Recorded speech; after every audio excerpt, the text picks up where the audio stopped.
السلام عليكم حبايب قلبي، شلونكم؟ شخباركم؟ قبل لا نبلش بالفيديو صلوا على محمد وعلى آله الطيبين الطاهرين، ونقولكم رمضان كريم علينا وعليكم.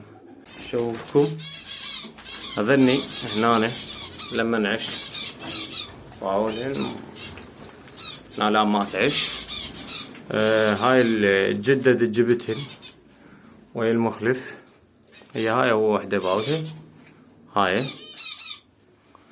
زوجت من زوجت واحد من ذني، هذا الذاك باولي زوجت هذا جاي لمن هنا. هذن العشاش هم فلشتهن وهم جاي لمن بيه، بس ما اعرف شنو سالفتهن. طبعا قلت لكم افلش هاي احد الاخوة يوتيوبرية أصحاب محميات جاي يتفاعلون وياي، يعني شباب هم يسوون لي تحفيز، يعني ما شاء الله. أغلبية العالم عندها محميات المهم القنوات الصاعدة ما حد يعلق لك، بس المتواضعة نتفاعل لها ويتفاعلون ويانا.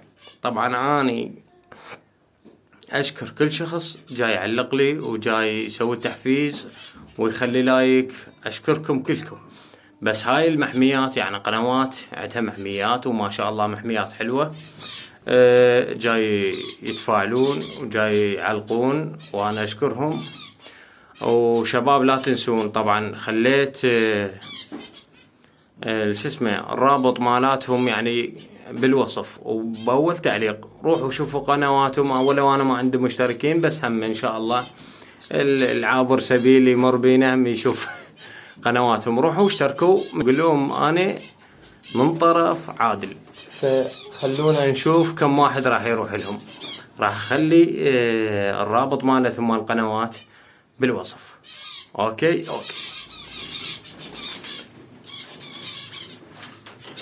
أذن حبايب قلبي، ذني تقريبا توالفن وإن شاء الله نشوف خيرهن، وما أدري أنتم هم اكتبوا لي بالتعليقات شباب، يعني أخليهن لو أطلعهن، لأن الحمام الملكي ما جاي يتزاوج عندي هسه. هاي نسيه وهذا الفحل، هذا هنا يصيح خير من الله صايح، جاي يشوفنا يصيح من ينام نسويه بعد ما شايف يعني من يمهن شي. بعدهن أنا أنتظرهن وأشوف، أنا أريد أجرب. شوفوا أنا ترى جربت طيور الحب وجبتها ما متزاوج فما فادتني بعتها.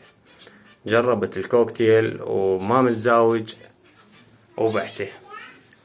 هم جربتهن جبتهن ما مزاوج. فأنصح أنا كل واحد اللي يريد يشتري إذا ما يشوفه يعني متزاوج لا يجيبه، يعني إذا ما أشوف المزاوج لا تجيبهن، حتى لو ما يعني يصير إنتاج عندك من يمهن، بس المهم إنه مزاوج ما راح تتعب عليهن. فأنا جبت هذني كلهن مو مزاوج، لا طيور الحوب ولا حمام ملكي، جبته هيك يعني أنا قلت أزاوجهن، يعني تعرفون يعني منا ومنا، مو من محلات غالية، حتى لو يعطيك ضمان يعني هو غالي. وش يريد يقول لك يعني؟ والله الكوكتيلات يعني هم واحد أعرفنه قال لي مزاوج وشلنا فراخن يعني كل شي ماكو بعنان. المهم حبايب قلبي، طبعا تجربة، اللي يريد يشتري طيور لا يشتري ما متزاوجة، يشتري متزاوجات وعدهن انتاج، يكون يشوف انتاجهن او ما عدهن ما يخالف. حبايب قلبي هنا صعدت اسوي لكم فتح شاش للطيور. هاي اول زوج بالله الحمد لله والشكر، هاي بيضة وحدة. اوكي شوف هذا الزوج اللي هنا،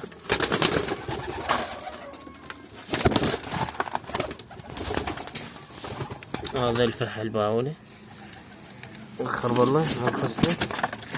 هاي بيضة اثنين تقريبا صار لها 4 ايام. اوكي هنشوف هذا الزوج، هذا الزوج شوفوا وين،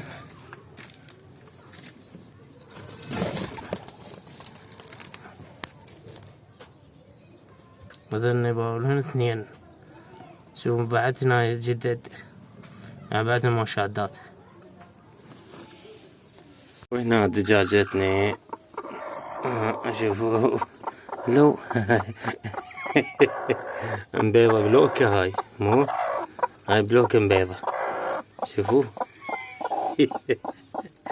لك صديق كذي شلون منين واقعة، والله ما ادري الا واحد شامرها. انت يعني تحولي ما تشوفين خليت لك بلوكة. اخاي الله نعمه، والله يمكن واحد يشمر. شو باقيات 4 بيضات شباب. هذا النفاذ ذات، يعني مجرد مخليه هنا حتى اجيب لها افراخ واخليها جواها. شوفوا بس هسه اذا شلتهن ما راح تستقبل الافراخ، بس اجيب لها ان شاء الله افراخ واخليهن جواها. يلا قلت لكم اشيله فما عنده مجال انا تعرفون. ان شاء الله الحلقة الثانية اشيله هذه شوي، طبعا راح ارتب بيها شوي. هذا ينصبر مثل ما قلت لكم، وكتبوا لنا بالتعليقات هذن اخليهن بالخانة لو اعزلهن، لو انتظرهن بعد اسبوع. هسه تقريبا صار لهن اسبوع، راح انتظرهن بعد اسبوع. شفت بيناتن شي راح يبقن، وكل الطيور راح تصير خانات هيك يعني. بس انا لين عايفن هنا ريتن هنا لين توصلهن شمس. نكون اللي هنا وصلنا الى ختام هذه الحلقة. اتمنى تنال اعجابكم. شكرا للي خلي لايك، وشكرا للي علق، وشكرا للي اشترك. ولا تنسون تروحون للولد اصحاب قنوات واصحاب محميات حلوة، روحوا اشتركوا وياهم، قولوا لهم احنا من طرف عادل. وكان معكم اخوكم عادل، الى اللقاء.